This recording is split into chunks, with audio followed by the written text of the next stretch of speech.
Okay, so we're just having a look at an FT1000 Yaesu, and we've got Paul Vk5PAS working a park from the Birdcage. Not sure where that is, but he's talking to VK7 at the moment, so Vk5PAS on 7144 on a park, and he's doing pretty good. He's just playing around with the noise blanker and a few bits and pieces at the moment.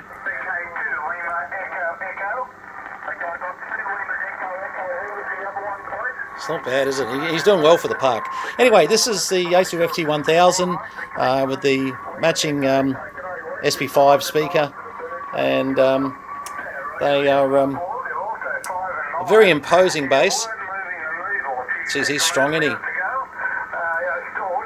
And this one came with its original box, FT1000 box, and its FT1000 operating manual.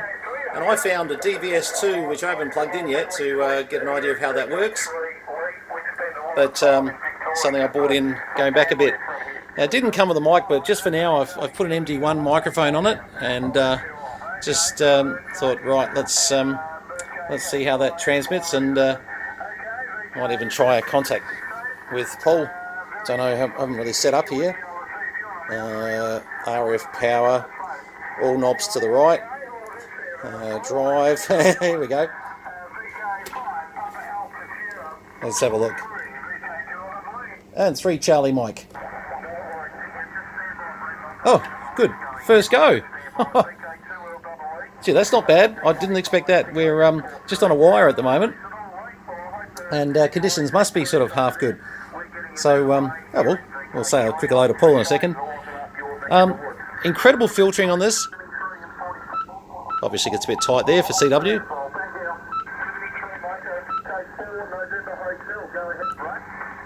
I like the 2.4. I'm always a big fan of it.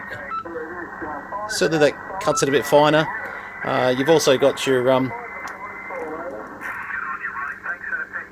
width and shift here. So you can really tailor that to be, exactly what you want it to be. Nice. No, that's nice. Not all the passband filters. They're really well appointed radio, these things. Excuse me. And see if Paul's just going to call us in, I think. Maybe. He's got a lot calling him at the moment, which is good.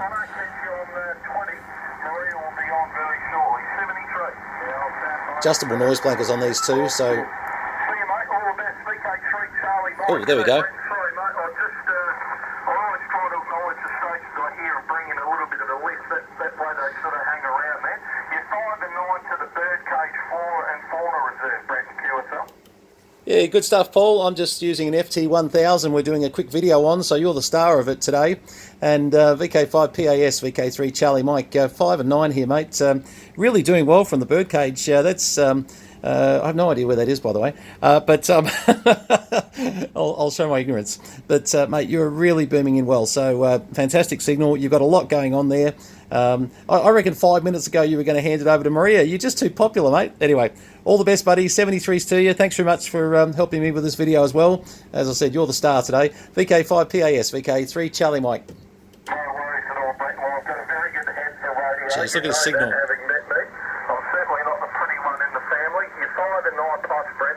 Terrific signal, and the Birdcage is located right on the shores of Lake Hindmarsh. So if you know where Rainbow is in Western Victoria, and Japarrit, where Bob Menzies was born, that's where the Birdcage, Flora and Fauna Reserve is. There you go. Thanks a lot. Paul knows all. Explains it. VK5PAS, portable 3, 73, mate. 73s, Paul. Catch you, mate. See you later, Maria, as well. Oh, that's good. I'll just turn that down a little bit. Paul will be there working stations for a while, I would say. He's a great signal. Okay, so look, I'm no expert on the FT1000. If I was to be very, very honest, we've owned a Mark V before, we've owned the MP before, and this is the FT1000, and quite seriously, all very similar, I'm sure, but This is the one you hear a lot about. A lot of people love the receiver on these things and what they, can do. I'm probably going to have a little bit of a play with this and just see exactly what we can learn from it.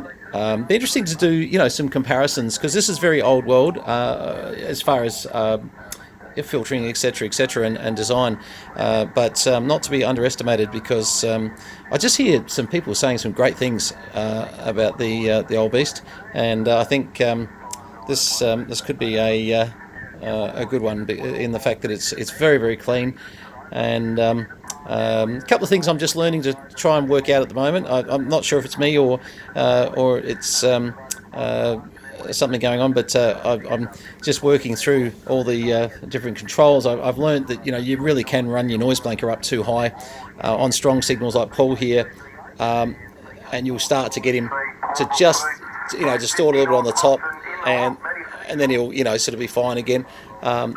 You got noise blanker wide on this as well, which I found that was very, very useful actually. I'm just on a wire antenna at the moment, so I'm not on the big beam, and which makes you wonder how strong Paul would be if we had the beam pointing at him. But we're out in the new room at the moment, so we're just sort of getting some antennas connected in here. But yeah, look, lovely radio. I probably can't go through the hundreds of features that an FT1000 has. I really just wanted to fire this up and do an on-air test, and we got to do that with Paul, so that was good. But the rest of it, really is going to be just a matter of having a bit of a play, and fast AGC, medium, slow. Look, the intercept point control, very interesting. And as you start to bring them back, attenuates beautifully. Very linear how it attenuates, and I haven't had much of a play with the audio side as in mic audio yet. The MD1 was probably a decent sort of mic to put onto them. I can't remember if these came out with MD1s as far as as the option. A lot of these radios just didn't come. I know that a lot of the likes of the 7800s and 7850s, and I think the FT1000 was another one where they didn't supply a hand mic. They just you bought it as an option, but most people sort of bought the bass mics, I suppose. But anyway, look, that's a bit of a quick look at the FT1000. I didn't want to carry on too long, but I just sort of thought it was worth having a bit of a look and just see what they do, and and just see that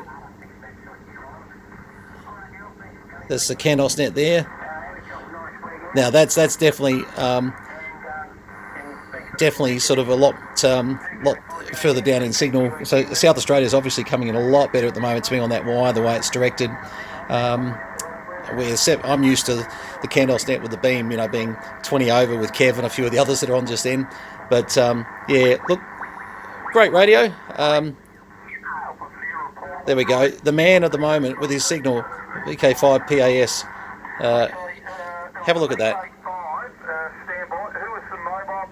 He's portable. Is that crazy? And I'm using a bit of wire. Crazy. All right. Well, look, that's a bit of a quick look. Maybe at some stage we'll get a bit more in depth on the FT1000 and just have a look at what else she does. But for now, I've got to relearn a bit myself. It's been a while since I played with one of these. We've had the 5000 in and a few of the other 3000s, and look, there's all different sort of versions these days of different Yaesus, and especially some of the new stuff's very interesting. But and I like them all. I think they're all very nice. But I wanted to sort of have a bit of a play with something old school, and maybe even compare that a little bit with some of the new school stuff that we've got sitting around. So we'll get back to you on that, see how that goes. This is just a bit of a preliminary, and I tell you what, they don't come any cleaner, do they? It's really clean. This is a mate of mine, Bruce's old radio, and it's certainly been looked after, that's for sure. All right, the 73s from Vk3 Charlie Mike. This is the FT1000 Yaesu. Great radio. Cheers all.